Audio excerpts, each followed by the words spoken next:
Hey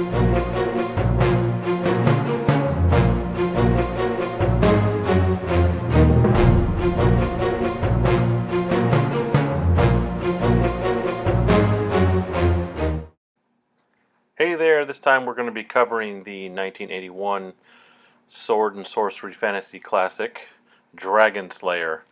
For fantasy genre films in the 1980s, this one would easily be the top of my 10 best list, if I in fact had a top 10 best fantasy films list for the 80s.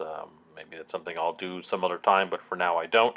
The story of the wizard's apprentice who tries to step into the shoes of his dead, well, it turns out he was only mostly dead master, as is a well put together story. The acting by Peter MacNicol, Caitlin Clark, isn't bad at all.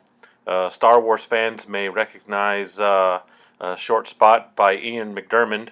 For those of you who aren't huge Star Wars fans, you know that you may not know Ian McDiarmid is the guy who later became Emperor Palpatine. Um,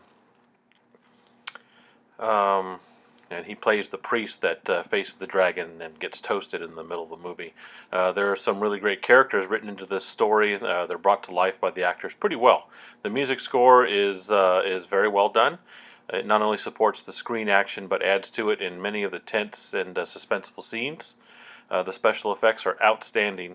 Now, bear in mind, we're talking about a movie released in 1981, so by today's standards, they hold up okay, probably around the average level for an independent, lower-budget production. But for an early 80s fantasy film, these effects were top-notch. Dragonslayer is one of the movies we would totally geek out to when friends and I would get together to do some role-playing games, the real kind, you know, where we were with paper face-to-face in the same room. It's definitely worth the viewing.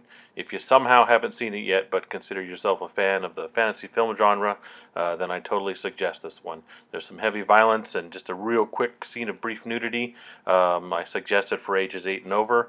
I gave it an 8 out of 10. Again, a classic of the 1980s genre. It's one to check out, and we'll see you next time.